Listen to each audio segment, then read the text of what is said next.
ने जो इशू उठाया है मध्य प्रदेश में, ये पिछले 10 साल से वहाँ पर जब से 2014 के बाद से वहाँ पे हालात खराब हुए, उससे पहले इतने हालात खराब नहीं थे। क्या वजह क्या है? मध्य प्रदेश में प्रयोगशाला बन रही है। वो तो पहले से थी, कोई नई बात नहीं है जी लेकिन 10 साल तक मैं मुख्यमंत्री रहा, जी एक भी कम्युनल राइट नहीं हुआ, सांप्रदायिक दंगा एक नहीं होने दिया हमने, जी क्योंकि सख्ती से जी उन लोगों के खिलाफ जो कि रेडिकल एलिमेंट्स हैं, चाहे हिंदू हो चाहे मुसलमान, उनके खिलाफ निष्पक्षता से सख्ती से कार्रवाई की गई, जिसकी वजह से एक दंगा मेरे कार्यकाल में नहीं हुआ।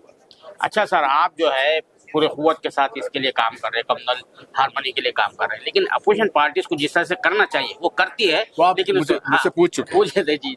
अच्छा, ये बताइए कि जो लेटर लिखा है आपने, उससे क्या आपको उम्मीद है? प्राइम मिनिस्टर को भी लिखा है और होम मिनिस्टर को भी लिखा अगर उनको उनके नारे में विश्वास है, सबका साथ, सबका विकास, सबका विश्वास, सबका प्रयास, तो फिर जो मैंने कहा है उस पर वो चिंतन करें और एक्शन लें। Thank you.